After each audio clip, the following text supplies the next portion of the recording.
மாணவர்கள் அனைவருக்கும் வணக்கம். கல்வி தொலைக்காட்சியின் வாயிலாக மாணவர்களை உங்களை சந்திப்பதில் மிக்க மகிழ்ச்சி. இன்றைக்கு என்ன பாடம் பார்க்க போகிறோன்னு சொன்னால் மின்வேதியியல் பார்க்க போகிறோம். ஸோ நம்ம அன்றாட வாழ்வில் பார்த்திங்கன்னா நிறைய பொருள்கள் இருக்குது. அதில் ஒரு 3 பொருளை நம்ம எடுக்கிறோம். அந்த 3 பொருளில் பார்த்திங்கன்னா ஒன்று மின்கடத்தி, இன்னொன்று மின்கடத்தா பொருள், இன்னொன்று குறைக்கடத்தி.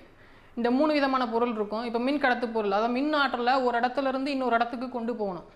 அப்போ அந்த கொண்டு போகிறதுக்கு பயன்படுத்தக்கூடியது ஒரு பொருளை பார்த்தீங்கன்னா கடத்திகள்னு சொல்லுவோம். அந்த கடத்திகளாக என்ன பயன்படுத்துகிறாங்கன்னா காப்பர், அலுமினியம் அதிகமாக பயன்படுத்துகிறாங்க.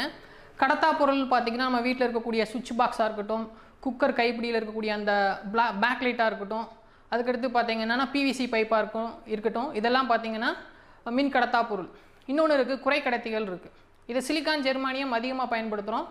அதையும் கம்ப்யூட்டர் பார்ட்டில் பார்த்திங்கன்னா அதிகமாக பயன்படுத்துகிறாங்க. இந்த சிலிக்கான், அந்த ஜெர்மானியம் குறைக்கடத்திகளாக பயன்படுத்துறதுல இது வெப்பப்படுத்தினாலோ இல்லை சில மாசுக்களை நம்ம உள்ளே போட்டாலோ பார்த்திங்கன்னா அது குறைக்கடத்தியாக பயன்படுத்த முடியும். அதுக்கடுத்து பார்த்திங்கன்னா ஒரு மின்னாற்றலில் ஒரு இடத்துலேருந்து இன்னொரு இடத்துக்கு ட்ரான்ஸ்ஃபர் பண்ணுறது காப்பர், இன்னொன்று அலுமினியம்னு பார்த்தோம். அதே மாதிரி பார்த்திங்கன்னா மின்கலம்ன்றது ஒரு முக்கியமானது ஒன்று இருக்குது. ஆனால் மின்கலம் வேதி ஆற்றலை மின்னாற்றலாக மாற்றுது. அதாவது நவீன காலத்தில் மின்கலம் இல்லாமல் நம்ம எதையுமே பயன்படுத்த முடியாது. இப்போ நம்ம பாடத்துக்குள்ளே போகலாம். இப்போ மின்னோட்டம் இருக்கு இல்லையா, அந்த மின்னாற்றலை நம்ம பயன்படுத்த முடியும், ரைட்டு. இதே மாதிரி தயாரிக்க முடியுமானா கண்டிப்பாக தயாரிக்க முடியாது. ஒரு ஆற்றலை இன்னொரு ஆற்றலாக தான் மாற்ற முடியும், புதுசாக ஒரு ஆற்றலாக உருவாக்க முடியாது. இதான் வெப்ப இயக்கவியலில் முதல் விதி சொல்லியிருக்காங்க. ஆற்றலை அழிக்கவோ ஆக்கவோ முடியாது, ஆனால் ஒரு வகை ஆற்றலை மற்றொரு வகை ஆற்றலாக மாற்ற இயலும். அதே மாதிரி மின்னாற்றலை நம்ம உருவாக்க முடியாதுன்னு, புதுசாக தயாரிக்க முடியாது, ஆனால் வேறு வகை ஆற்றலேருந்து நம்ம பெற முடியும். எப்படிலாம் பெறலான்னு பார்த்தீங்கன்னு சொன்னால் சூரிய ஆற்றலேருந்து நம்ம பெறலாம். அதேமாதிரி காற்றாலை ஆற்றலேருந்து நம்ம பெறலாம். அதுக்கடுத்து பார்த்திங்கன்னா கடல் அலை ஆற்றலேருந்து நம்ம மின்னாற்றலை நம்ம தயாரிக்க முடியும். இப்போ மின்னாற்றல் மின்கலத்தில் சேமித்து வச்சு நம்ம நவீன உலகத்துக்கு எப்படி பயன்படுத்துகிறோம், இதை இந்த பாடத்தில் நம்ம பார்க்க போகிறோம். இப்போ வாங்க பாடத்துக்குள்ளே போகலாம். ஸோ இப்போ பார்த்திங்கன்னா மின்கலத்தில் மின்னாற்றல் வேதியாற்றலாக மாறுது. அதேமாதிரி வேதியாற்றலும் மின்னாற்றலாக வரும். இப்போ மின்கலத்தில் 3 கடத்திகள் நம்ம சொல்கிறோம். அது ஃபஸ்ட்டு உலோக கடத்துத்திறன். ஸோ உலோக கடத்துத்திறன், இன்னொன்று மின்பகுளி கடத்துத்திறன், இன்னொன்று குறைக்கடத்தி. இப்போ உலோக கடத்துத்திறனில் இப்போ அதில் மின்னோட்டம் ஒரு இடத்துலேருந்து இன்னொரு இடத்துக்கு போகுதுன்னு சொன்னால் அந்த உலோக கடத்துத்திறனில் இருக்க காரணம் அதில் இருக்கக்கூடிய தனித்த எலக்ட்ரான்கள் நகருதனால தான் உலோக கடத்துத்திறன் மின்னோட்டம் ஒரு இடத்துலேருந்து இன்னொரு இடத்துக்கு பாயுது. இதே மாதிரி மின்பகுளி கடத்துத்திறன் அப்படின்னு சொன்னால் அது உப்பு கரைசலாக இருக்கணும். இப்போ உலோக கடத்துத்திறன் எலக்ட்ரான் பாயுதுன்னு சொன்னோம். அதே மாதிரி மின்பகுளி கடத்துத்திறனில் பார்த்தீங்கன்னு சொன்னால் இப்போ அயனிகள் நகருவதனால பார்த்தீங்கன்னா மின்னோட்டம் பாயுது. இதே மாதிரி குறைக்கடத்திகள்னு சொன்னீங்கன்னு சொன்னால் அங்கே வெப்பப்படுத்துறதுனாலோ, குறைக்கடத்திகளை வெப்பப்படுத்துறதுனாலையோ அல்லது அதில் சில மாசுக்களை சேர்த்து ஹோல்ஸ் உருவாகி அங்கே எலக்ட்ரான்கள் நகருவதனாலோ பார்த்தீங்கன்னா குறைக்கடத்திகள் மின்னூட்டத்தை பாய்ச்சறதுக்கு நம்ம பயன்படுத்தலாம். இப்போ பார்த்தீங்கன்னா கால்வானிக் மின்கலம், இல்லைனா அது இந்த கால்வானிக் மின்கலம் அல்லது டேனியல் மின்கலம். இந்த டேனியல் மின்கலம் எதில் நம்ம சொல்கிறோன்னு சொன்னால் இந்த டேனியல் மின்கலம் கால்வானிக் தத்துவத்தை பயன்படுத்தி அதோட பேசிக்காக இருக்குது. அதாவது டேனியல் மின்கலம் கால்வானிக் மின்கலத்தோட அப்ளிகேஷனாக பயன்படுத்துகிறோம். இப்போ டேனியல் மின்கலத்தில் வேதியாற்றலை மின்னாற்றலாக மாற்றுது. இப்போ எடுத்துக்காட்டு பார்த்தீங்கன்னா ஒரு செல்ஃபோன் சார்ஜ் பண்ணிட்டோம், அது 100% இருக்குது.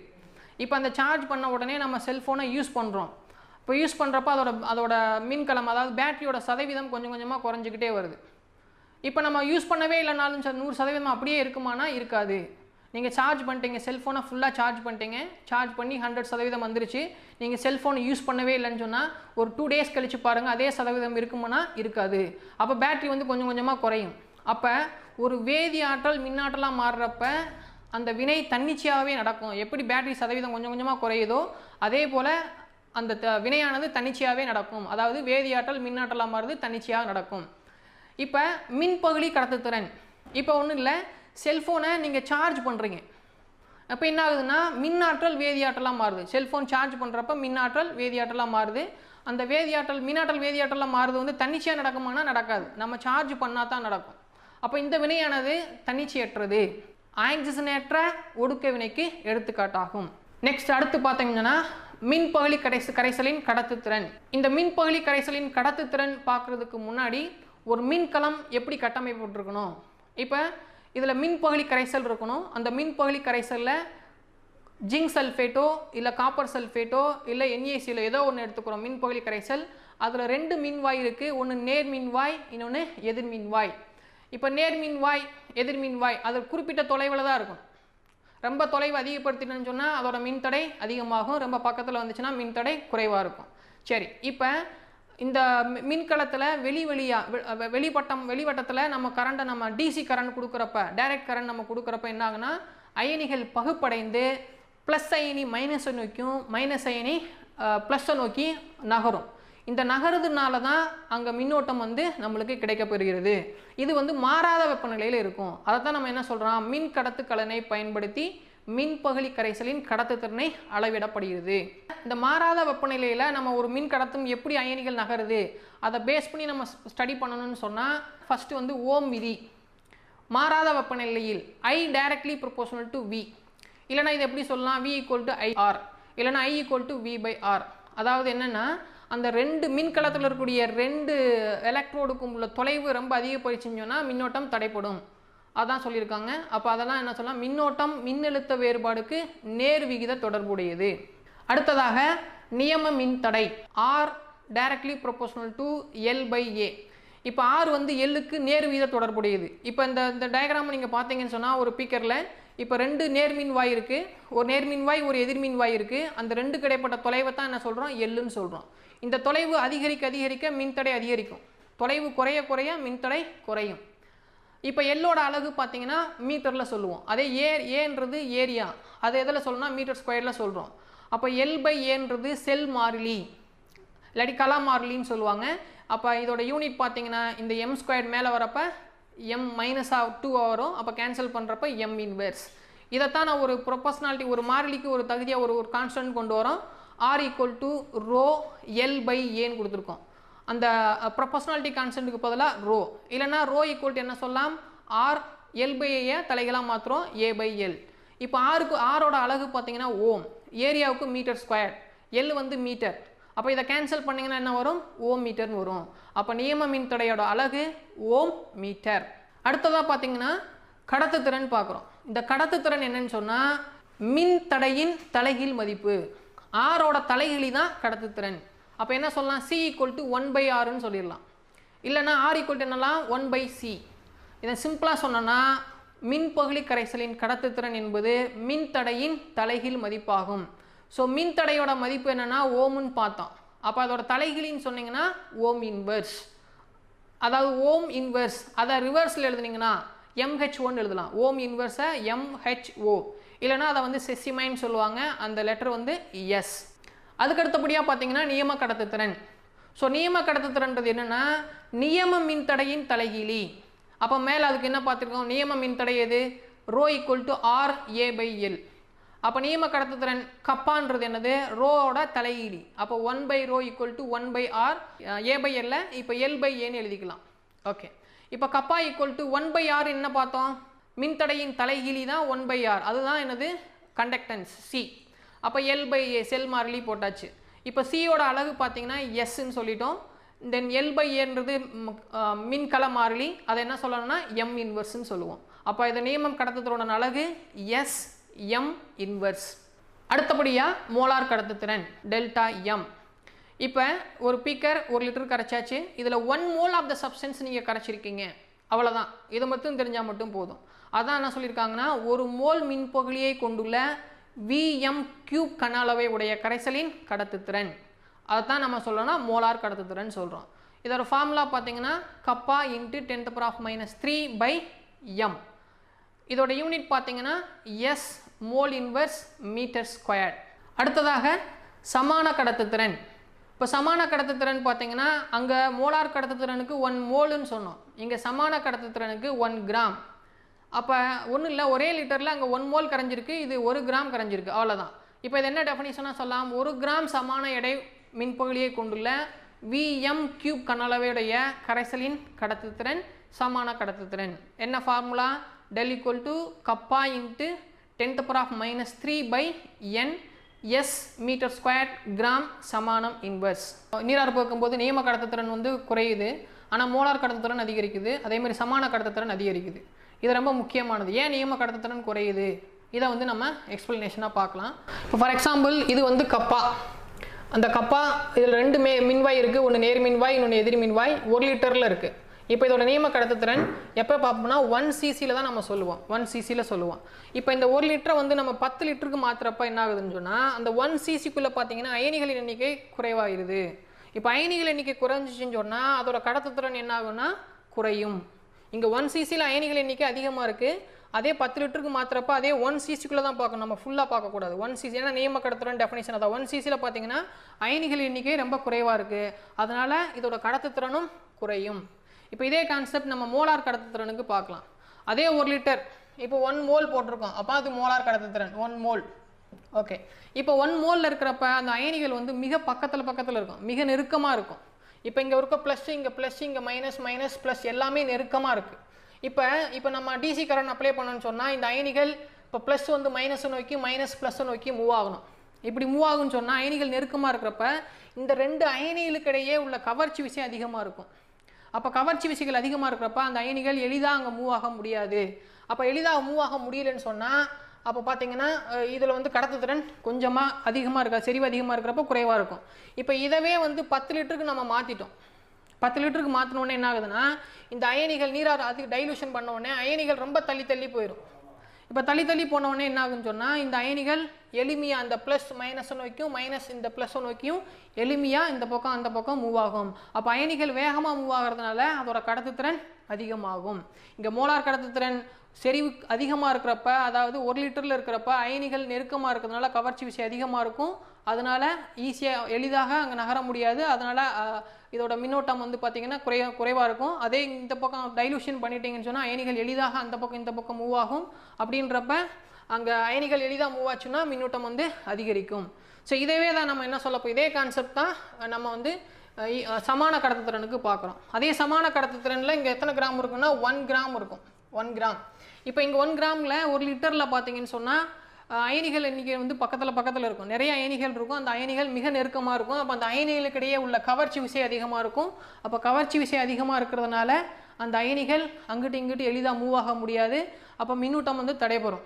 அதே வந்து டைலூட் பண்ணிட்டீங்க, அதிகமாக நீரார் பகுத்தாச்சு, 10 லிட்டருக்கு நீரார் பகுத்துட்டீங்க. ஸோ 10 லிட்டருக்கு நீரார் பகுறப்ப அந்த அயனிகள் ரொம்ப தூரமாக போயிடும். அப்போ இங்கே இருக்க ஒரு ப்ளஸ் அயனின்னு சொன்னால் மைனஸ் அயனி 2 அயனிக்குடைய கவர்ச்சி விசை ரொம்ப குறைஞ்சி போயிடும். அப்போ எளிதாக அந்த பக்கம் இந்த பக்கம் அயனிகள் மூவ் ஆகிறதுனால நியம கடத்துத்திறன் டைலூட் பண்ணிங்கன்னா குறையும், மோலார் கடத்துத்திறன் டைலூட் பண்ணிங்கன்னா அதிகரிக்கும், அதே மாதிரி சமான கடத்துத்திறன் டைலூட் பண்ணிங்கன்னா அதிகரிக்கும். அடுத்ததாக மின்பகுதி கடத்துத்திறனை பாதிக்கும் காரணிகளை பற்றி நம்ம பார்க்க போகிறோம். இதில் ஃபஸ்ட்டு பார்த்தீங்கன்னா மின்காப்பு மாறிலி அதிகமாக இருந்துச்சுன்னா, அதாவது டயலெக்ட்ரிக் கான்ஸ்டன்ட் வேல்யூ அதிகமாக இருந்துச்சுன்னா கடத்துத்திறன் அதிகமாக இருக்கும். இப்போ ஃபார் எக்ஸாம்பிள் வாட்டருக்கு பார்த்தீங்கன்னா டயலெக்ட்ரிக் கான்ஸ்டன்ட் அதாவது மின்காப்பு மாறிலி அதிகமாக இருக்கும், இதே சல்ஃபரிக் அமிலத்துக்கு குறைவாக இருக்கும், இதே ஹெக்சேன் எடுத்திங்கன்னா இன்னும் குறைவாக இருக்கும்.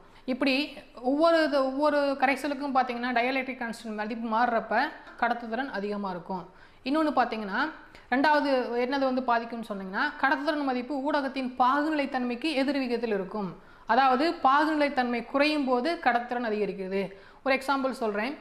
இப்போ நம்ம வந்து தாராளமாக நம்ம வெளியே நடந்து போகிறோம்னு வச்சுக்கோங்களேன், ஒரு சாதாரண ஒரு இதில் நடந்து போகிறோம், வேகமாக நடக்க முடியும். அதே தண்ணிக்குள்ளே நடக்க முடியுமான்னு சொன்னால் கொஞ்சம் கஷ்டம். அதே செகதியாக இருக்கக்கூடிய ஒரு தண்ணிக்குள்ளே நடக்க முடியுமானா இன்னும் கொஞ்சம் கஷ்டம்.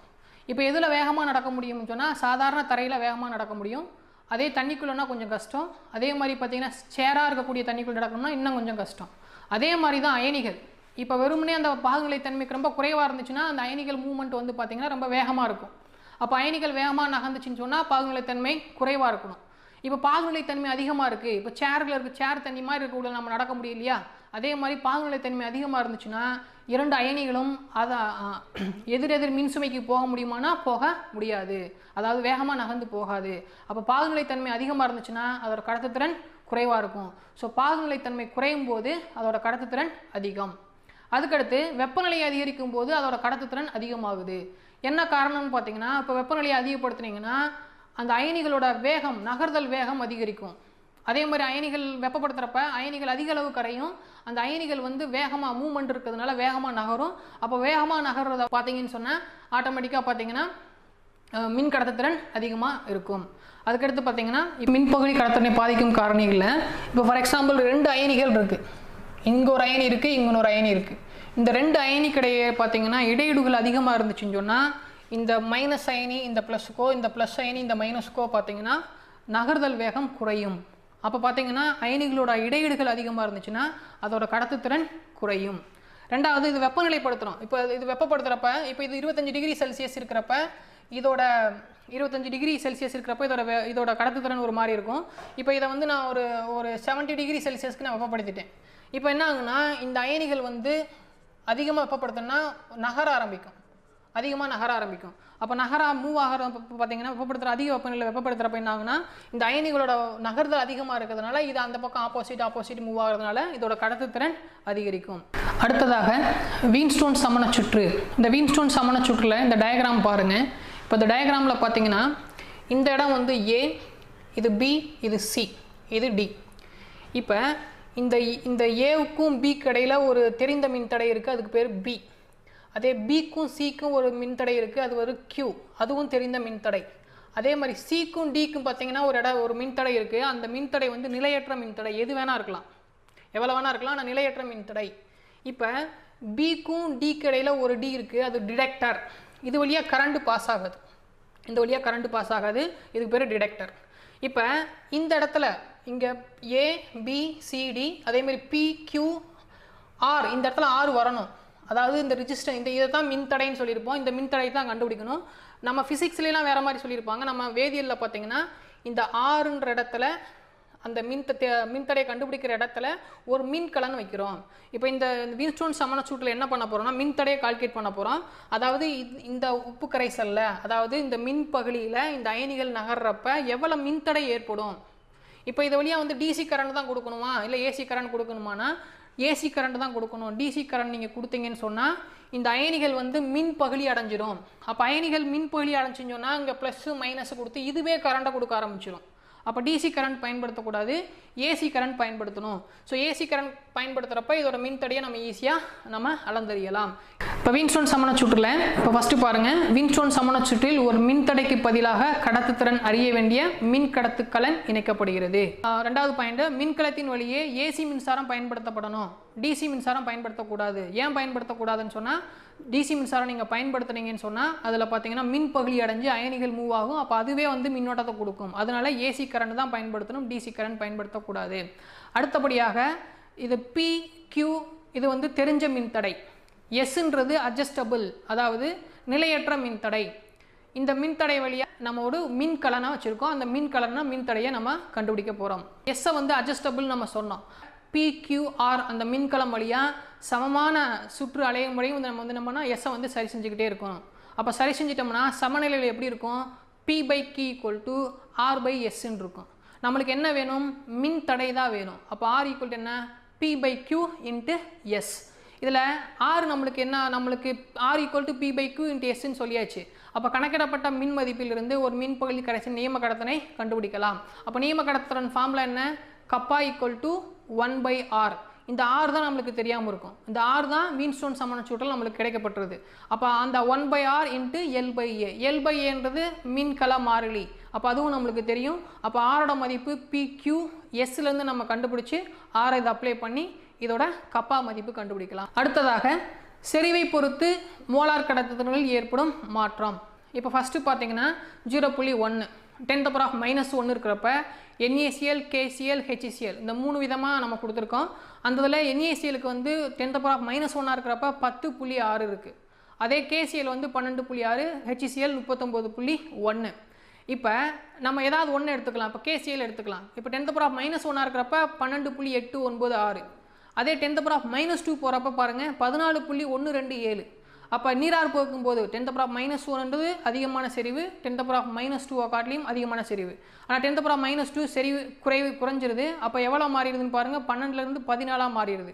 இப்போ 10⁻⁻4ன்றப்ப இன்னும் கூடுது, 14.1லேருந்து 14.6 மாறுது.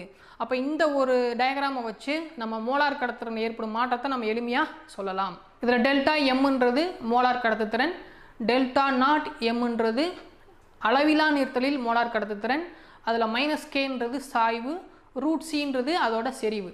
இப்போ இந்த கோர்லாஸ் லா எதுக்கு மட்டும்தான் பயன்படுத்த முடியும்னா வலிமை மிகுந்த அமிலத்துக்கு தான் பயன்படுத்த முடியும், வலிமை குறைந்த அமிலத்துக்கு பயன்படுத்த முடியாது. சரி, அது என்னன்னு பார்க்கலாம். இப்போ வலிமை மிகு மின்பகுதியில் யார் யார் கிராஃப் எடுக்கிறோம்னா டெல்டா எம்முக்கும் ரூட் சிக்கு நம்ம கிராஃப் எடுக்கிறோம். ஸோ கிராஃப் எடுக்கிறப்ப ஒரு நேர்கோடு கிடைக்குது வலிமை மிகு மின்பகுதியாக இருந்தால். இப்போ வலிமை மிகுனா சோடியம் அசிட்டேட்டோ கேசிஎலோ எண்ணெயோ வச்சா வலிமை மிகு மின்பகுதி. அப்போ ஒரு நேர்கோடு கிடைக்குது. அப்போ நேர்கோடு கிடைக்கிறப்ப அதோட சாய்வு வந்து -Kவாக இருக்கும். அதேமாரி வெட்டு துண்டு என்னவாக இருக்குன்னா டெல்டா நாட் எம், அந்த இடத்துல தான் அளவிலா நீர்த்தல் வந்திருக்குன்னு அர்த்தம். இப்போ இதில் பாருங்கள், உயர் சரிவில் அயனிகள் எண்ணிக்கை அதிகமாக இருக்கும். ஏன் அயனிகள் எண்ணிக்கை அதிகமாக இருக்கிறப்ப என்ன ஆகுனா அதோட கவர்ச்சி விசையும் அதிகமாக இருக்கும். இதனால் மோலார் கடத்துத்திறன் குறைவாக இருக்கும். அடுத்ததில் பார்த்தீங்கன்னா வலிமை மிகுந்த பார்த்தோம், அதே மாதிரி வலிமை குறைந்த மின்பகுதி பார்க்குறோம். ஸோ வலிமை குறைந்த மின்பகுதியில் வலிமை மிகுந்த மின்பகுதி மாதிரி நேர்கோடில் கிடைக்காம ஒரு கர்வ்டாக கிடச்சிருக்கு. அதாவது வரைபடமானது ஏறக்குறைய செறிவச்சிற்கு இணையாக செல்கிறது. அதாவது ஒய் ஆக்சஸ்க்கும் இந்த கிராஃபும் பார்த்தீங்கன்னா ரெண்டு இணையாக போய்கிட்டே இருக்குது. இப்போ போயிட்டே இருக்கிறப்ப இந்த ரெண்டுமே வந்து நேராக போய்கிட்டே தான் இருக்கும். எந்த இடத்துலையும் அந்த ஒய் ஆக்சஸை வெட்டிடாது. அதாவது ரெண்டு வந்து ஒன்று ஊடுருவாது. ஆனால் இந்த ஒய் ஆக்சஸ் எதுவும் பார்க்குறப்ப அளவிலா நீர்த்தல்ல அது வந்து எந்த இடத்துல நம்ம வெட்டுதுன்னு சொல்லி கண்டுபிடிக்க முடியாது. டெல்டா எம் அச்சிற்கு இணையாக செல்வதால் வலிமை மிகு மின்பகுதிக்கு நேர்கோட்டை நீட்டி டெல்டா எம் மதிப்பை பெறுவோம். ஆனால் அதே மாதிரி வலிமை குறைந்த மின்பகுதிக்கு டெல்டா எம் மதிப்பை பெற இயலாது. இப்போ அடுத்ததாக டிபைல் ஹக்கல் மற்றும் ஆன்சகர் சமன்பாடு. அளவிலா நீர்த்தலில் வலிமை மிகு மின்பகுதியின் கடத்துத்திறனை அறிய பயன்படுகிறது. இதில் 2 விசைகள் இருக்குது. ஒன்று நிலை மின்னியல் கவர்ச்சி விசைகள், இன்னொன்று அயனி கவர்ச்சி விசைகள். இதை நம்ம போர்டில் கொஞ்சம் எக்ஸ்பிளனேஷன் பண்ணலாம். ஆன்சகர் சமன்பாடில் 2 விதமான மின்சுமைகள் இருக்குது. ஒன்று நிலை மின்னியல் கவர்ச்சி விசை, இன்னொன்று அயனி இடையிலுக்கிடையான விசைகள். இப்போ நிலை மின்னியல் கவர்ச்சி விசைகளில் ஃபார் எக்ஸாம்பிள் இது மின்னோட்டம் செலுத்தாத போது இருக்கக்கூடிய எலக்ட்ரோலைட், அதாவது மின்பகுதி.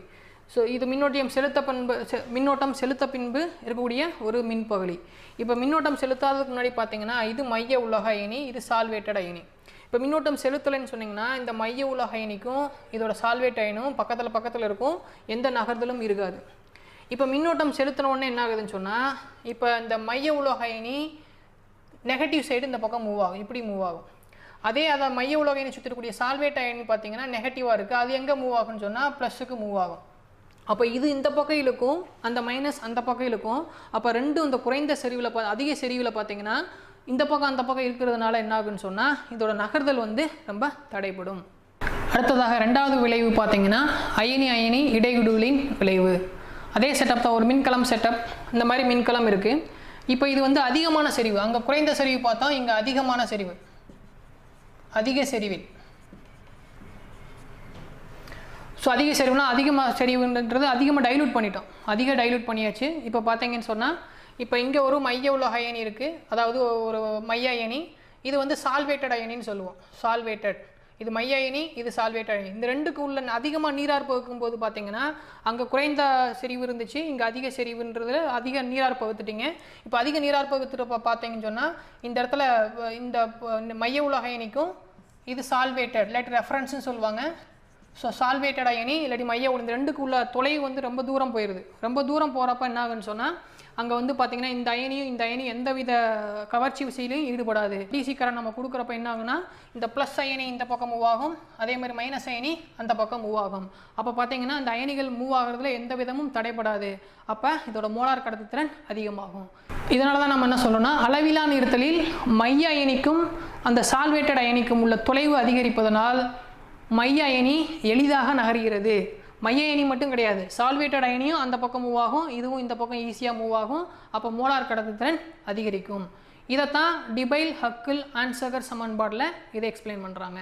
இந்த டிபைல் ஹக்கில் ஆன்சகர் சமன்பாடில் எதை மட்டும்தான் பயன்படுத்த முடியும்னா யூனி, அதாவது NaClனா Na+Cl- இருக்கும். ஸோ அந்த மாதிரி இருக்கக்கூடிய ஒரு இதைத்தான் நம்ம பயன்படுத்துகிறோம். அந்த இதில் ஒரு ஆன்சகர் சமன்பாடு பார்த்தீங்கன்னா so delta M equal to delta naught m minus a plus b delta naught m root c.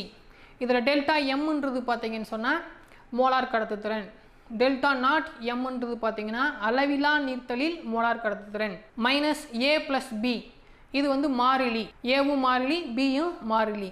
Delta not M ஏற்கனவே நம்ம சொல்லியாச்சு, அளவிலா நீர்த்தலில் மோலார் கடத்துத்திறன். இங்கே ரூட் சின்றது செறிவு. அப்போ ஏ சொல்லியாச்சு, பி சொல்லியாச்சு.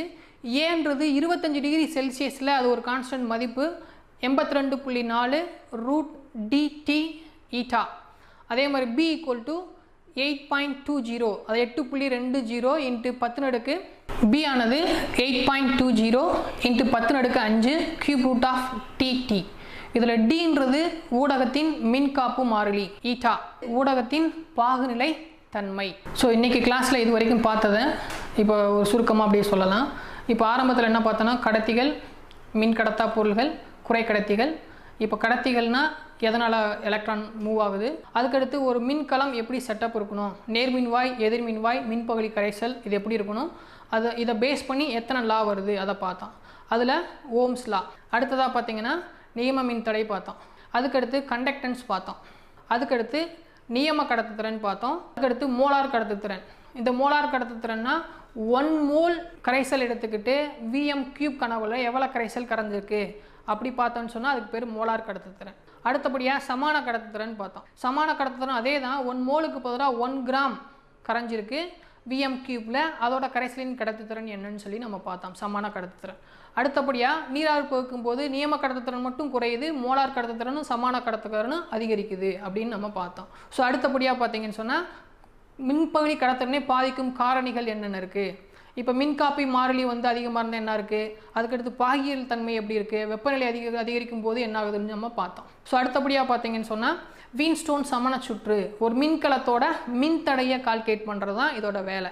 ஸோ வீன்ஸ்டோன் சமண சுற்று ஒரு தெரியாத ரெண்டு தெரிஞ்ச மின்தடை, ஒரு அட்ஜஸ்டபிள் மின்தடை, இன்னொரு மின்தடை தெரியாத மின்தடைக்கு பதிலாக நீங்கள் மின்கலத்தை எடுத்து நம்ம எக்ஸ்பிளைன் பண்ண மாதிரி எல்லாத்தையும் எப்படி மொத்தமாக பார்த்தோம்னா ஒரு மின்கலத்தோட மின்தடையை நம்ம கண்டுபிடிக்கலாம். ஸோ அடுத்தபடியாக பார்த்தீங்கன்னு சொன்னால் செறிவை பொறுத்து மோலார் கடத்துத்திறன் எப்படி மாறுதுன்னு சொல்லி நம்ம கோல்ராஸ் லால எப்படி எக்ஸ்பிளைன் பண்ணாரு நம்ம பார்த்தோம். ஸோ அடுத்தபடியாக பார்த்தீங்கன்னா இது ஒரு கோல்ராஸ் லால என்ன சொல்லியிருக்காரு, ΔM = ΔO - K√C சொல்லியிருக்காங்க.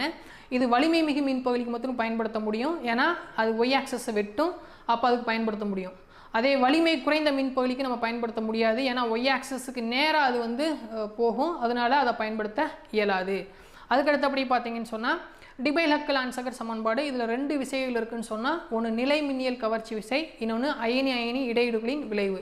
இப்போ நிலை மின்னியல் கவர்ச்சி விசைன்னு சொன்னோன்னா அதில் அசமெட்ரிக் ஃபீல்டு இருக்கும், சிமெட்ரிக் ஃபீல்டு இருக்கும். ஸோ கரண்ட்டை பாஸ் பண்ணுறதுக்கு முன்னாடி பார்த்தீங்கன்னா என்ன நடக்குது, கரண்ட்டை பாஸ் பண்ண முடிக்க என்ன நடக்குது, அப்போ 2 அயனிகள் கூட இடையீடு அதிகமாக இருக்கிறதுனால அது அயனி ஈஸியாக மூவ் ஆக முடியாது.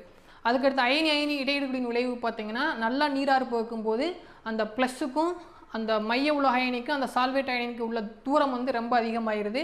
அதிகமாகிறப்ப அயனிகள் எளிதாக அந்த பக்கம் இந்த பக்கம் மூவ் ஆகும், அப்போ கடத்துத்திறன் கூடும். இதைத்தான் டிபைல்-ஹக்கல்-ஆன்சகர் சமன்பாடில் சொல்லியிருக்காங்க. ΔM = ΔO - A + B ΔO√C. இதில் யார் என்னென்ன, ஏனா என்ன, பீனா என்ன, அது 25 டிகிரி செல்சியஸில் என்ன மதிப்பு, அந்த டின்றது ஊடகத்தின் மின்காப்பு மாறிலி, ஈட்டான்றது ஊடகத்தின் பாகுநிலை தன்மை. கல்வி தொலைக்காட்சியின் மூலமாக மாணவர்கள் உங்களை சந்தித்ததில் மிக்க மகிழ்ச்சி. நன்றி.